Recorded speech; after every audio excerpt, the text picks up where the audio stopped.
Hello and welcome to episode 5 of Not Quite Nerds. 5 episodes. That's halfway to 10. It's crazy. You're so good at math. I know, right? That's once we get to 10, it stops. I'm just throwing that one out there right now. Which means that I'm about a third of the way through Lucia's scene changes, backdrops. In 5 episodes, Lucia has presented us with 3 different backdrops. He assures us this is the one they've settled on, mainly because his wife has told him she's not moving stuff around anymore.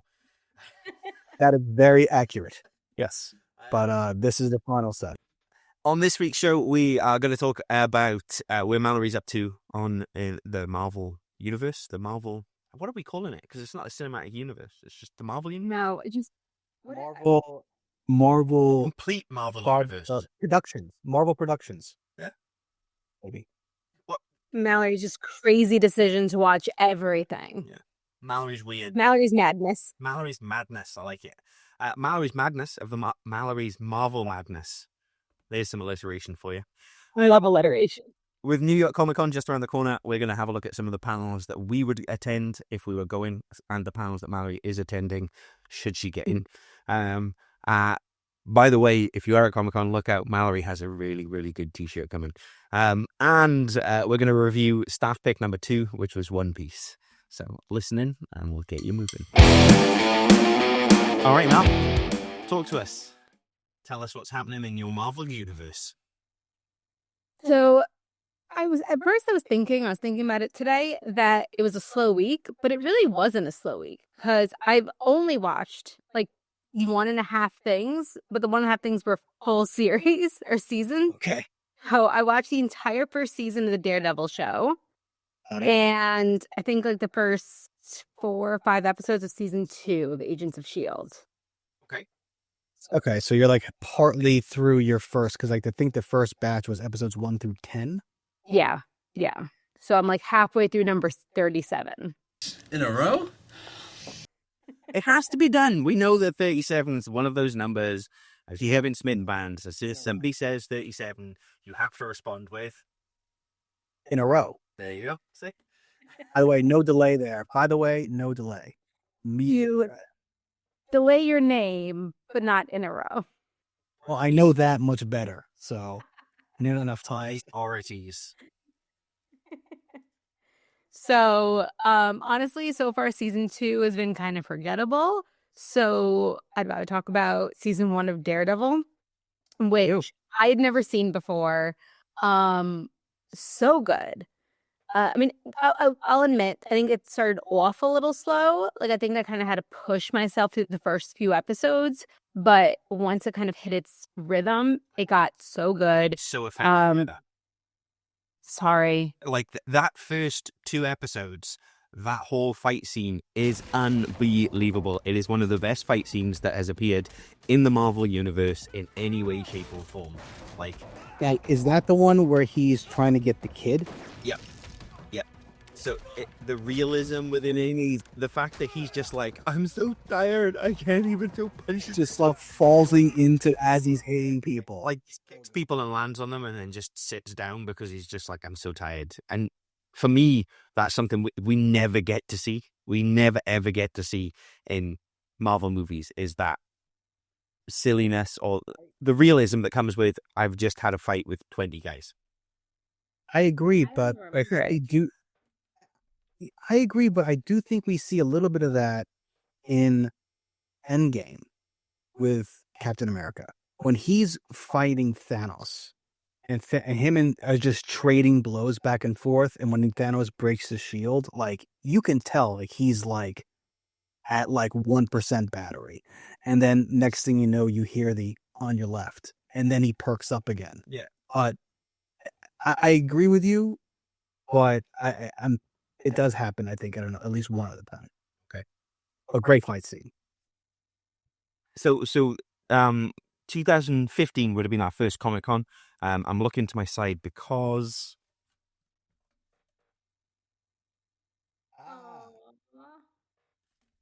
I still have all of mine, too. And See, missed when they were Walking Dead. Me too. Oh, yeah, I still have that, too. The Notes on the Murdoch card. Business cards. We went searching all over, didn't we? Well, we just walked outside. It was like the Comic-Con was over. We were leaving the con. We were going somewhere, and they were just standing in the street, and it wasn't a big thing. They were just like handing out these cards, and I was like, "What's that?" I was like, "Oh my god, this is amazing! I'm such a nerd, but I love this." So yeah, no, I was tidying the other day, and I found those. Yeah, so that would have been the first year we went, and that would have been the year that Daredevil was coming out, or had come out. It had come out by that point. Because I think it had. I think it came in September of that year. yeah, they'd had the cast signing, and everybody was dressed as Ninja Daredevil. It was like the cheapest, easiest Comic-Con costume you could possibly do. Some black combat pants, Shirt. yeah, and some sort of bandana pulled down over your eyes, boom, and that was the thing that everybody was wearing. But yes, so Kingpin, we mentioned it last week. Tell us about the Kingpin. Vincent D'Onofrio or D'Onofrio, or however you pronounce his name. Is it? Can we call him that? I think it's The original Vinny D. Okay, here in Soul Vinny D. So good. Such a different Kingpin than the movie. So much more human, if that makes sense. Like, I feel like villains are always kind of two-dimensional. Yeah. Like you think about like your Scooby-Doo villain. It was just, very two-dimensional. The good guys had depth to them, the bad guys didn't. And Vinny D's Kingpin, seeing his backstory, seeing where he came from, completely different. A little like heart to him, like almost in the way that we were talking about like Magneto, who, has an idea, he's just kind of going about it the wrong way. But I think he takes it to the extreme. Like, I think he knows he's not a good guy, whereas Magneto thinks he's a good guy. But kind of watching him fall in love, be in love, do things for this woman. I really liked him. I think that definitely a better Kingpin, I think, than... So you think he's better than Michael Clark Duncan? Yeah. I think Michael Clark Duncan is just big and scary, and that fight scene with Batfleck was good, but I think that couldn't be a long-term villain because he is a little too two-dimensional. So whereas Vinny D's Kingpin is definitely long-term, and I mean, I know he continues as Kingpin in the other shows. So that's a good point. And what I liked about the Marvel Daredevil film was it was one of the first films where they didn't kill off the bad guy. Like, it was this idea that they were like, oh, we need to stop killing bad guys because, like, Spider-Man, Green Goblin dies. And you're just like, we need to stop killing off the bad guys because we are running out of bad guys to use, guys. Gawk, yeah, as well. Yeah. So it was one of those where they were like, let's not kill anybody this time. Right, we'll just put him in prison. And it has that moment, that scene where he beats him in that final fight. And he has that moment where he could kill him and the sirens start. And he's just like, nah, I'm going to let this go. But yeah, you're right. Like, Vinny D is just fantastic. He just embodies the Kingpin. There's something glorious about him. He's got that malevolence about him. Just like that. Yeah. He's so almost quietly and gently spoken, but you know that there's this twisted psychopath behind it. The part with the car where you really see him lose his temper for the first time. He takes one of the Russian brothers and he introduces him to the car door. Yeah, that's one way of putting it. I mean, I think he becomes one with the car door. I mean, he introduces him to the car door repeatedly. But yeah, no, I mean that's that. Yeah. So you finished Daredevil season 1. How did you feel about the whole thing, the whole arc? So, from a legal perspective, I thought it was really interesting, and I think kind of on point with lawyers deciding to go into big law or not. Okay. Which, you always see that lawyers, which doing one or the other, but like that decision as to give up a job that's gonna make good money versus doing something smaller.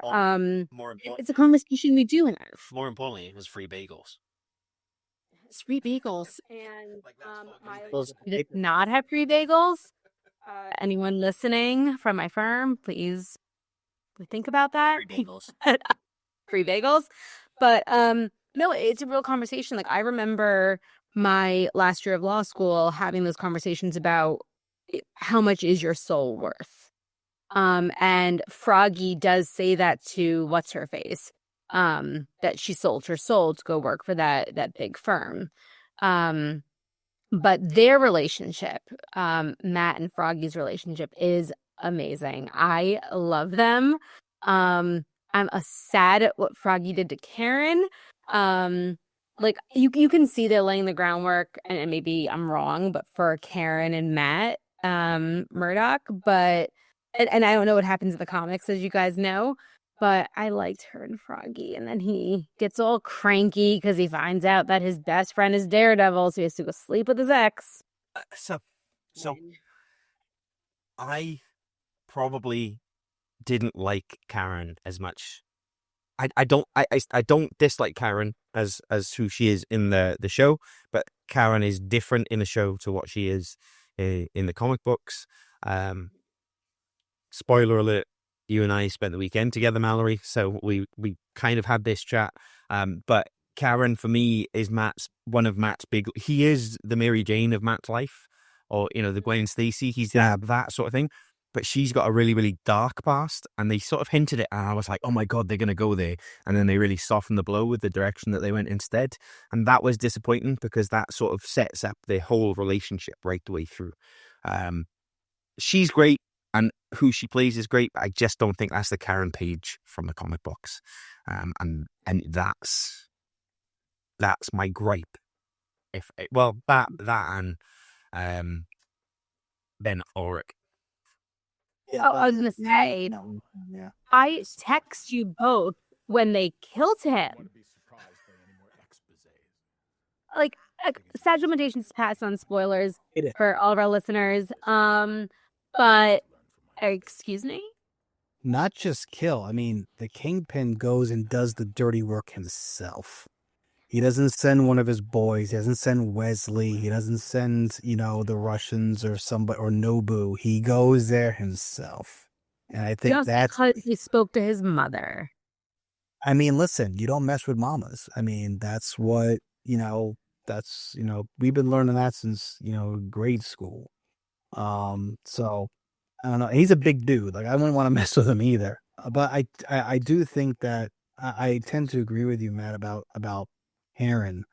And I don't want to spoil things for Mallory. I think things with her improve throughout the series, and then any spin-offs as well. I think her character gets a little bit more interesting to me. But I can't echo what you said before, Mal. Foggy and Matt's relationship is like bromance relationship goals. I mean, they are just two peas in a pod. And I do find it interesting, like the level of, it's hurt, on Foggy's part. You can feel that when you're watching it. Like, are you really blind? Like, is anything between us been real? And like, you can feel that, through the TV screen, which I think is something fairly unique with a show like this.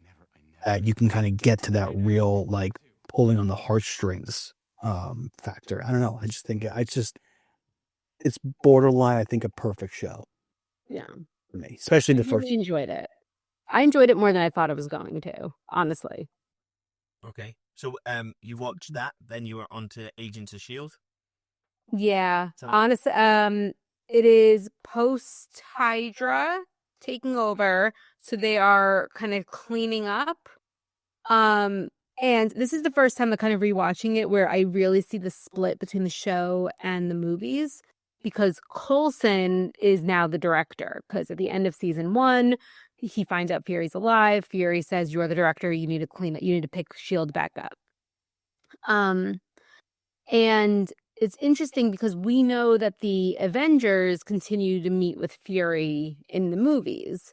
But the Avengers also all think Coulson's dead. So it's just, I mean, we'll see how I don't even remember how they address Fury in the movies when they see him again. I don't know if they refer to him as director or just Fury, but the fact that there's never this reconnect down the road between Coulson and the Avengers, I think, I've literally, it's an opportunity. I've literally just written that down there. I was like, are we going to get Coulson in Doomsday? Oh, I would love that. Except I think I haven't gotten there yet, but I think he did eventually die at the end of the series. I mean, Doomsday's bringing all these universes together. That's true. I remember. So there's got to be a Coulson out there somewhere. Maybe Coulson is Cap somewhere. Sorry, what'd you say? Just half gone at the end. Yeah. I said Coulson is kind of like half gone at the end. Okay. If you remember LMDs, this is the life model decoy of Tony Stark. The whole point being that in the comic books, Nick Fury has numerous decoys. Like, he dies so many times in the comic books, and then they're always like, that was just a decoy. The real Fury's still alive. Yeah, Spoiler, that's kind of what happens with Coulson. Yeah, I remember. We'll see. Yeah. But I don't know. It's fine. It's still enjoyable. Maybe it's just because I watched it back to back with Daredevil, which I hadn't seen, so it was like new and exciting. Versus like you just. Daredevil's a 9 out of 10. Agents of S.H.I.E.L.D.'s like a 6.5 out of 10. I don't know. I'm still gonna rate it. Like, I would still say like a 7.5. I would give it a 7 overall, I think. Then that pushes Daredevil. I think there are peaks and valleys there. Daredevil's a 12, yeah? Based on that scale? A 10 for a season? Absolutely. I would give it a 15. Okay. So Agents of S.H.I.E.L.D., you're just plowing your way through that as well? I'll wait through that. Just I've like another 5 or 6 episodes left, so that's up on deck. And then next, Jessica Jones season 1, which I did watch. That's not new, but can't wait for more David Tennant. Good show. That's a good show. Correctamundo, a word I have never used before and hopefully never will again. Everybody's boyfriend, David Tennant. David Tennant for the win. All right. So yeah, we're making our way through a bunch of TV shows right now. Yeah, which is hard work in itself. It is. Like, we say the 130 things, but like these things can be a whole season, and that's a lot. No, well, it's the comment I made. At this point, Charlie Cox has to have played the character for the longest period of time on screen of anybody. Even more than Hugh Jackman as Wolverine, I think. I mean, Hugh Jackman's Wolverine's what, 6 movies? 7 movies? Most of those, 3 of those we'll say were cameos, small parts. That's true. Yeah. And we've got 4 seasons of Daredevil. Each episode's at least 40 minutes. Plus the Defenders, plus his spot, and man, yeah, I mean, you might be right. He might have the most screen time, so actual on screen as the character. And as you say, a movie is an hour and a half, 2 hours. A TV show is 9 hours. It's just a little bit longer. I know we talked about weeks ago about maybe me getting one of those photo ops with Charlie Cox and I'll butcher her name, but She-Hulk. Just as Zana Mayalasi or something. Yeah, like that. A little lawyer team up. But I did look at it again today, and it is pricey. It's more expensive than my Doctor Who ones. So we'll come to Comic-Con in a minute, but I'd looked at some of they're like $75 each now. And you're not even talking big people here. Like, it's wild. They rush you in and out. Like, they rush you in. You take the photo. Like, one of my last photo I took with Tennant, Matt Smith, and Alex Kingston, I am like cheesing. I hate it. Like, I'm just like, ee. And like, if you guys like see the photo, you're like, oh, but Mal, it's cute. Like, he was so happy. But I don't want that. Like, I wanted a photo. Yeah. Who is it? Yeah, I think the one that we had, Mal, with that one was nice. That was good. With Danielle Fishel and Will Friedle and Ben Savage. I think we were there for like all of 15 seconds. Yeah. So of course you got to stay next to Will Friedle and Daniel Fisher. For any of them. Matt said something to me, and I don't know what he said to me because he rushed me out. Maybe he told me he loves me and he wants to date, and I have no idea. Matt Smith, if you are watching this, please get in touch with us and let us know what you said to Mallory at New York Comic Con. When was this? Oh, hold on. I have to look at my Instagram. Like, It was pre-COVID. It's probably 2019. So 2019, Matt Smith, if you can remember what you said to one of the many Doctor Who fans that you met on that day, if it was telling her that you loved her, please get in touch with us and we will ensure that relationship happens. Okay then. That's what I'll do. I will tell you a story. Somehow. She is definitely up for her visa to move to the UK as well. So, I mean, If you slide into my DMs, I'll answer. there we go. Okay, it was 2018. They just also showed. Oh, look at that. Yeah. She's in. If you slide into JZMs, I'll make sure that you get all the information you need. So on photo ops, was there ever a greater moment though than when you were stood in the queue and somebody was like, "I'm really sorry, man," to one of the security guards, but I'm a journalist and I've got a pass and I need to be going to a different panel in a minute and we're never going to get there in time, and he just whisks you out the queue to the front? Was there ever a greater moment than that? That was really good. That was also a phenomenal photo. Hold on. That was also Doctor Who. It was. It was. Yeah. There you go. It's a good picture. And like I wasn't cheesing. Like I had a good smile. My hair looks good. Matt Smith was touching me. Like we were good. It was a great photo. But was Tennant not meant to be there that year and he pulled out? I think so. Yeah. It was good. Tennant. You know, and Luch and I, when we took our photo, we had a fight over who was standing where because he wanted to stand next to Will Friedle and Daniel Fishel, and I wanted to stand next to Will Friedle. David Tennant, if you are out there, please slide into my DMs. He's married. I'm a married man too, but I mean, I'd reconsider, just for you. But on a serious note, we do a film festival in West Lothian, and you are from West Lothian, so it'd be great to get you involved with that. Shameless plug, David Tennant. We're just plugging the doctors right now, aren't we? Peter Capaldi, just while you're out there as well, yeah. Christopher Eccleston, you really are a good doctor. We'll get to that next week. Okay? Yes. Okay. What's up next for you, Mallory? What's up next week? Now you've stopped traveling, you are back home. Yeah. You've got time. I to finish Agents of S.H.I.E.L.D. season 2, Jessica Jones season 1. Okay. Actually, it's not even finishing Agents of S.H.I.E.L.D. season 2. It's up to episode 10, then Jessica Jones, and then Age of Ultron. So, get a little break. Some good stuff. So I've said it before, I was never a huge fan of Agents of S.H.I.E.L.D. I do think I'll go back and watch it. I only watched bits of it, like I dropped out of it entirely and then went back for the Ghost Rider stuff. But yeah. Again, it peaks and valleys. It really does. It's really a show that you're on a roller coaster and it's not always a good one. It really has its ups and downs, but it's sprinkled throughout. Like I can't say that there's like one season that's just like garbage. I just think that there are aspects of it that some of those seasons that are great and some of them that are just like, all right, like let's move on to the next fun bit. Great. Yeah. Okay. So fixed up, we just hinted and talked about Comic-Con. So now would be the ideal segue into Look what came today.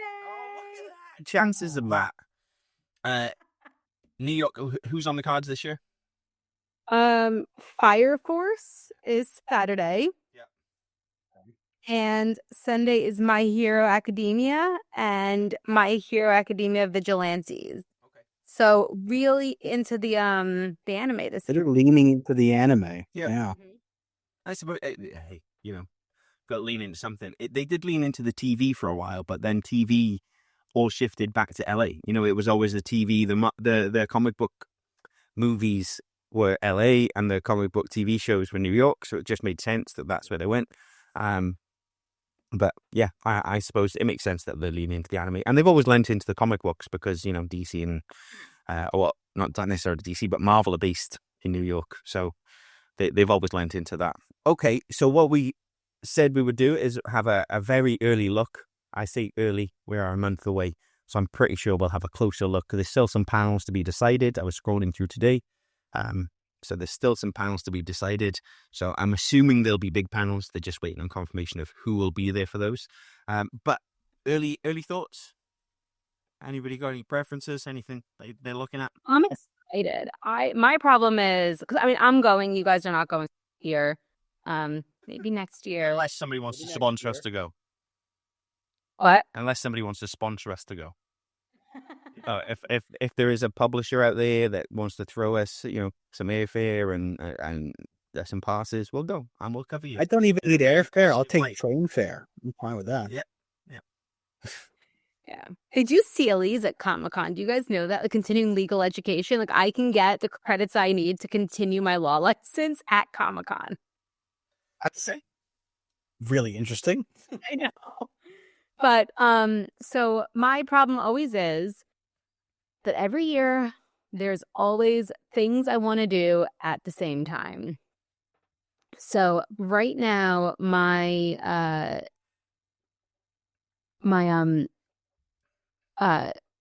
what's it called? The schedule blockers are going to be Sunday. Yep. Where they're doing an X-Men Days of Future Past panel at noon, but there is also the Lost Boys, which is coming to Broadway at 11. Which if they were in the same room, that'd be no problem. But they're in different rooms, I think, on different ends of the convention center. So I'm gonna have to pick one. So I think I'm gonna do X-Men Days of Future Past if I can get in.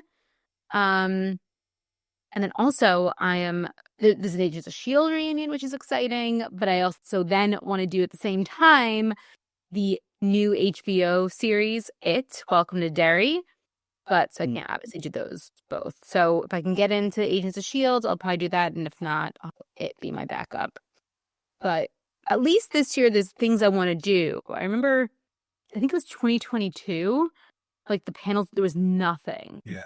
I think that's the last time that I went, and I don't think I attended one panel because I just looked at all of them and I was just like, I am not interested in any of this to come on. So I just went and walked around and had a good time and chatting with people and just seeing all the wares and everything. But didn't do any panels my last year going to the con.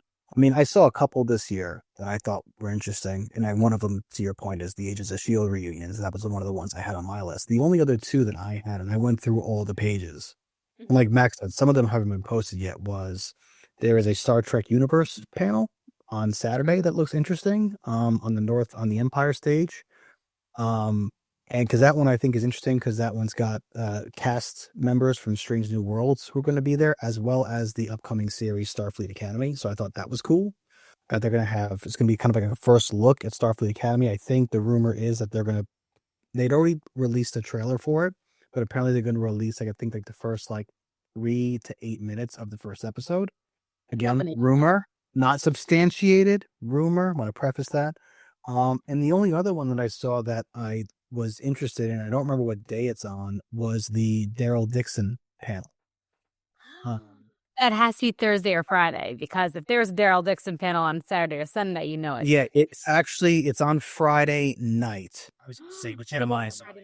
It's on late. Friday night on the main stage. I just looked it up. I'm buying a Friday ticket just to go.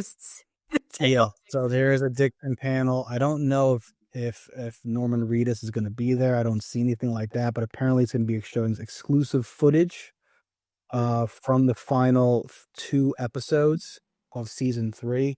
And I really enjoyed the Daryl Dixon show. I enjoyed it a lot more than the Rick and Michonne show. And I enjoyed it a lot more than the Dead City with Negan and Maggie. The Daryl show has been great because it's just so random. It's like Daryl Dixon, redneck kid from Georgia, now in France, of all places.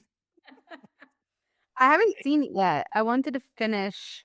It's good. I'm sorry, I didn't realize you hadn't seen it yet. So spoilers for anybody. But I out of all the spin-off ones, I think the Daryl one is the most interesting because it's such a fish out of water situation, but Daryl still being Daryl, which is great. So, yeah. This is good. Okay. Matt, what would you say if you were coming? So, I've gone all 4 days. I've had a lot through here. So Thursday there's Mercy, the new Chris Pratt movie. So Chris Pratt sci-fi movie. Most impressive is the fact it's directed and produced by Tima Beck Mombatov, who is famous for doing. I mentioned this a few weeks ago. Wanted. He directed the Wanted movie. Oh yeah. Okay. But before that, he did the Day Watch, Night Watch, which were the Russian movies that back in Mayan and Lucha's day and Blockbuster were really successful because they were these huge action pieces and stuff. So he's done those in the past. So I think visually, whatever happens, it'll be good. I don't think Chris Pratt's done a lot of good recently. But I think His Netflix movie with Millie Bobby Brown was garbage. I didn't finish it. The one with the robot. I forget what it's called. It's like, is that the one with the robot? Yeah, Yeah. the big-headed robot. It's like a future. It's like the future, but it looks like the 80s. It's like robots and big hair. It's And the just robot's not her good. brother. Yeah. Yeah, her brother's soul is trapped. Anyway, Bad Idea, which is comics. I've got those.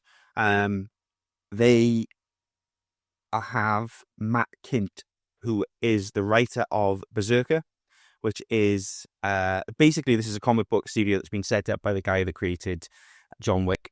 And Berserker is a Keanu Reeves Matt Kint project, which has the lead look exactly like Keanu Reeves, and Keanu Reeves helped write it. And it's about this idea that I think in Norse mythology, get my words out, a berserker was the sort of, they'd give them potions to make them into berserkers, and they were great battlers. And there's this idea that there's this berserker man who's gone through history, through time, and he's currently being used by the US Marines to do things. But when he goes berserker, he does very, very bad things, wipes out entire villages type scenario. So anyway, Bad Idea Comics, they have a panel, and they have Matt Kint there, so I would go just for that. Matt Kint's other one that I really loved was Folklords, which was a cool one about like people who lived in a fantasy land looking to escape the fantasy land and come to the normal world. But a great series. RoboCop, 35-year anniversary of RoboCop. So Peter Weller's there. That was the photo op, $75 for a photo with RoboCop. And he probably looks closer to how RoboCop looked post. Are we allowed to say that? I'm sure Peter Weller's never coming on this podcast now. Done. Sorry, I threw it out there. What else is there? There was then we go to Friday, Running Man. That's right, they're remaking Running Man. They filmed in Glasgow and Edinburgh, which is why I knew it was coming. Glenn Powell, who seems to be the next big superstar. There's a panel with him and Lee Pace, obviously, who was Ronin in the Marvel Universe. Then there's DC Comics, Gotham City, just another comics one. There's a One Piece panel on Friday. And then the one I was really excited about on Friday was Teenage Mutant Ninja Turtles Empire City gameplay world premiere. So the new Turtles game, the nerd in me and the child in me was very much excited by that. I would love to go and see. That's open world. I'm so buying it. So I know for the longest time that the guys who did the Arkham games were looking at the Turtles IP, and if they give me any type of game that is similar to Arkham, Batman Arkham, and his Turtles, I'm in. Like I'm so in. I mean, I'm so in. I'm also excited. Speaking of Turtles, I think it's been confirmed already that Netflix is making The Last Ronin. Oh, nice. That'd be a good story. Which is, I think, my favorite. I actually am looking at it right now. My hard copy, my graphic novel. I think it's by far one of the better comic books out there. Yeah, I think of that ilk. You know, I honestly put it up there with like The Watchmen and like some of the other like Fallen Sun, like Red Sun. Some of those. That's IDW. It's such a good novel. Yeah, IDW. I don't have the IDW panel singled out. I couldn't even tell you if there was an IDW panel this year. So that's an interesting one. swinging on to Saturday, Boom Studios, because again, they do Berserker, currently produce Berserker, but Boom Studios always have some interesting projects coming up. And then the up next from Marvel TV and animation panel. Yeah, Mallory's nodding away like, Probably gonna do that. okay. What time is that? Hold on. It's at 1:30. That's fine. I have nothing during that time. It's on my list. There you go. You just got to keep. Although it's virtual queues now, right? Virtual queues. Yeah, but I'm gonna be on vacation. See, so my downside to virtual queues is you don't get to socialize. Like a huge part of It's the mood. anymore. Sorry? Yeah, but I hated. When you were standing in the stupid queue early in the morning, hadn't had your coffee, and then somebody knocks over those stupid metal barriers, and old everybody goes. Or Opa. Every time. We get it. It's funny though. We get it. It's funny. It's funny when people knock over those barriers. It's funny. You're right. Like, you do miss something. I liked getting there at, like, really early before they open the door. Getting on, you had to pick which one you wanted to really go to. And that was the line you went in, and you'd hope that by the time you went all the way back around, there was still spaces in your second choice, and then maybe your third choice. I mean, I like I liked, and I know Luke said he hated sitting on the cold concrete floor and stuff. I just think I met some characters, and you had chats with some really funny people, some cool people, which is part of what cons are and what cons are for. Yeah. So there's... And the only thing I would say is that at least it was early in the morning before, not only having to see and speak to certain people, you didn't have to smell them either. This is true. We filled early. There's the other panels on Saturday that struck my fancy were Mortal Kombat 2. I really enjoyed the most recent Mortal Kombat movie, and so they're doing a panel for the second one coming out there. And there's a Sony panel, although when I tried to look into what the Sony panel might include, they really didn't have a lot. Like, Sony have not been open about this. Like, my hope for it was you would get a Spider-Man. I think it's going to be Uncharted. Do you think? Are they doing the second Uncharted film? Have they filmed that? That's the rumor. Okay. That's the rumor. Okay. What time is that one? That was... no idea. I'm not going to lie. I couldn't pull a time. I'll take a look. Yeah, take a look. I like the panels, so if I have time, I'll go to as many as I can. On Sunday, I did look at X-Men Days of Future Past, the same as yourself. I thought that'd be a cool panel to go to.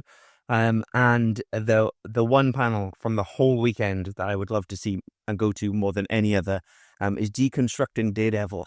A look at Daredevil in the late 80s and how that set the course for the Daredevil character that we know today. No, I didn't see that one when I was looking at the list, or else that would have been on my list. It's a former writer. She's hosting it. They promised a special guest. My fingers are crossed for Kevin Smith, because, if you're getting somebody to talk about Daredevil, Kevin Smith's fanboy enough to go there and do it. But there's no other Smith panel, so I don't know if Smith will go there. He also lives right across the river. Well, does he know? Because He has movie theater. Yeah.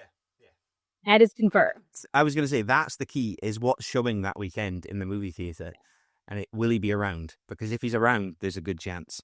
That they were my panels, my early picks. Like I said, there's still a few to be thrown out there, and I am very jealous that you're getting to go, Mal, and I'm not. But 1 year soon, they'll move it just a week earlier, and I'll be allowed to go. I won't be missing my daughter's birthday. So, Or just bring her. well, there's that, but I feel like we're maybe 4 or 5 years away from that yet. Yeah, that's fair. Yeah. It'll happen. But we will get there.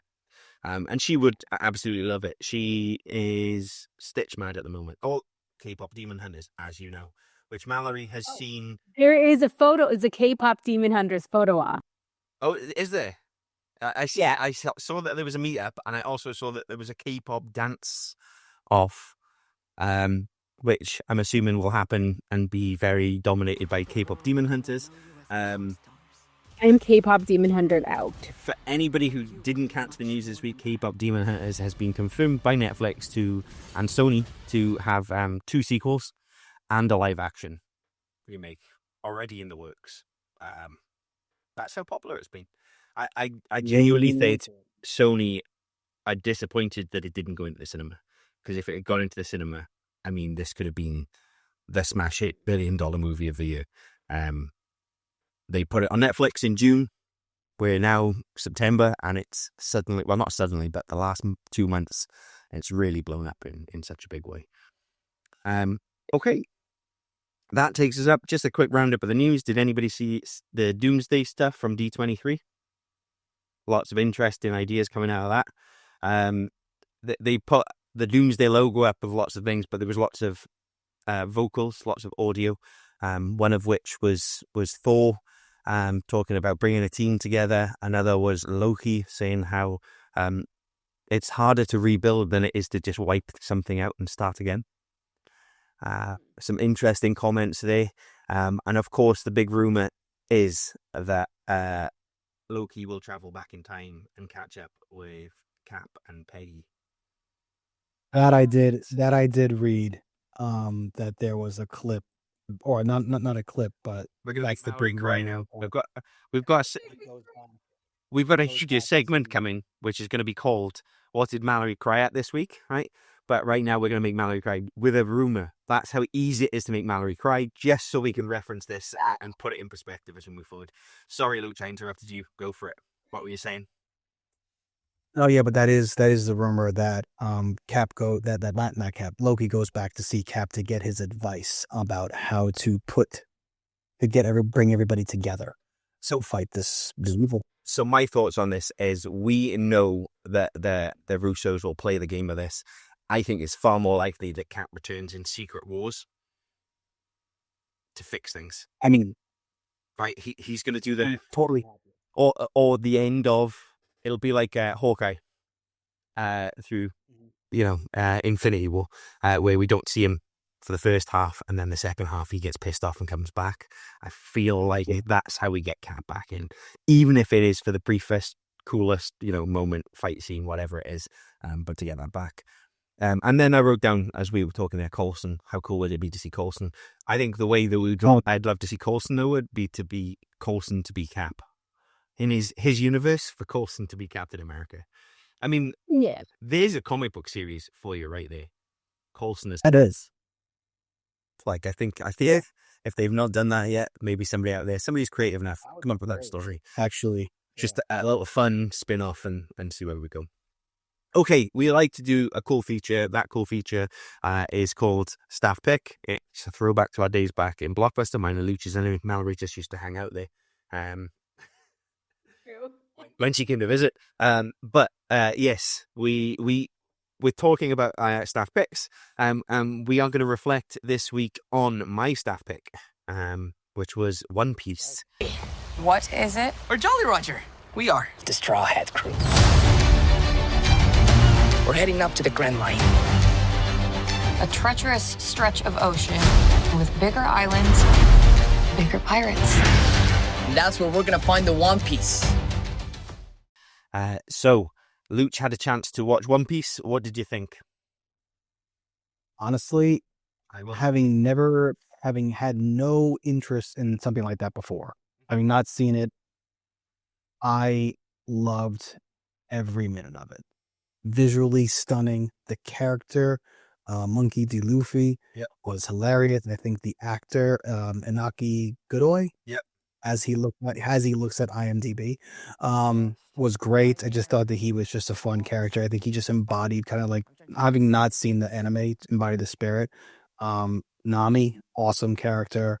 I really liked the Renaro Zoro, the guy that fights with 3 swords. And I was like, I asked the same question. Why does he where does the third one go? And then the answer gets it gets told.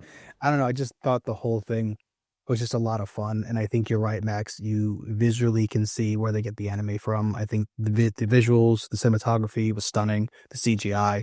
I liked the world that they built. I like some of the arcs from the characters. Just the whole thing was just great. And it was also nice to see that I didn't recognize not a single actor in the entire show, and immediately made me think, what else is this person in? Are they in anything cool? And can I check it out? So I give it a 2 big thumbs up. Definitely recommends the staff pick. I'm looking forward to season 2. And all I want to say is that like this show and many others, Stranger Things being another one, why, oh why, oh why do we have to wait so many years between series? So, Like Max said last week, we don't have to follow the minutes, criteria. We can do 24 minutes. We can do an hour and a half. But I'm cool with that. But don't wait 2-3 years to give me another season, especially if you're only going to give me 5 or 6 episodes or 8 episodes. imagine you discovered this show 18 months ago and you've been waiting this long. I know that's what makes me sad. I feel sad for all those people.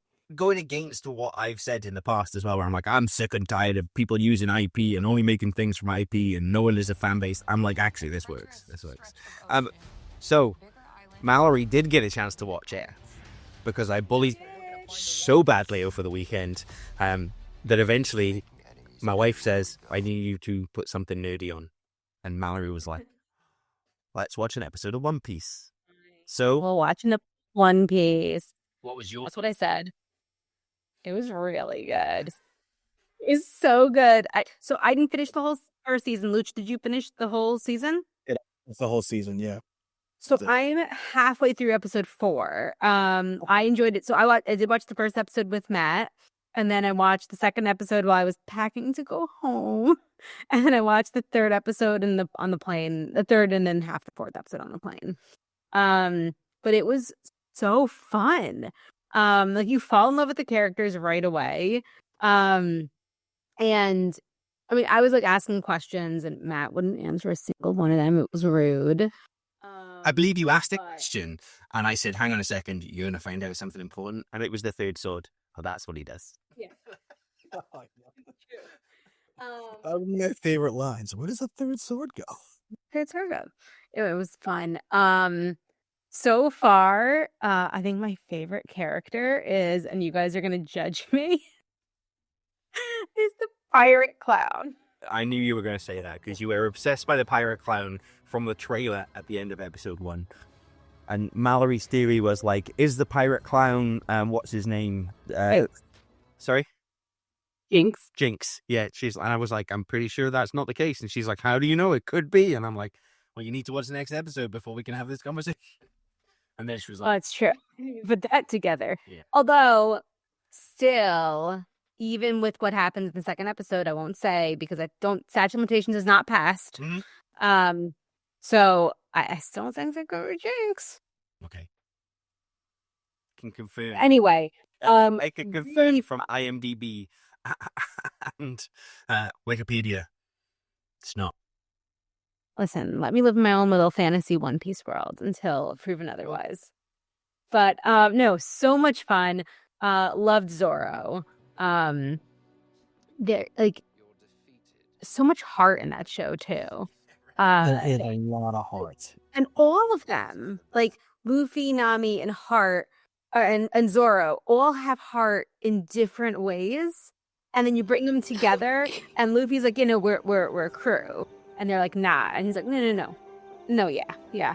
It was just fun and endearing, and it really does. It's a show that makes you want to keep watching. Makes you believe. I mean, it just gives you hope. I feel like I you just was a have. pirate. when I pitched it to you guys way back when, I said I thought it was an awful lot like Firefly, and it's the chemistry between the crew, and I feel like it's Firefly if Wash was the captain. Yeah. Yeah, like he just has that washness about him, that lovable kindness about him that Wash had. But yeah, I'm glad you liked it. There we go. You can see Luffy playing with dinosaurs on like the ship. Like Exactly. Okay, great. I did manage to find. I know that I said when I pitched it, I couldn't find the English dubbed version of it, and then randomly while watching Doctor Who, which is next week's review for Staff Pick, I found it on BBC iPlayer. First 2 seasons. So I'm going to make my way through the animated version, and I've been tracking it down as well, the manga. So I've got the first 3 volumes on order. I think it's actually 9 volumes. I may have to stick on Midtown Comics next time I'm in the city. So, yes. Thank you very much for listening, watching, whatever you've done. And please like and subscribe and rate us everywhere you listen, watch, and do whatever you do with your podcasts, because again, all about the algorithm pushes up it. And if you would like to, if you've got any thoughts on it, please comment below. Please get involved. We really don't want it to just be us three talking. We want you guys to get involved as well. So please do as we move forward. I was Matt, and this was Not Quite Nerds. I was Luch. And I was and still am Mallory.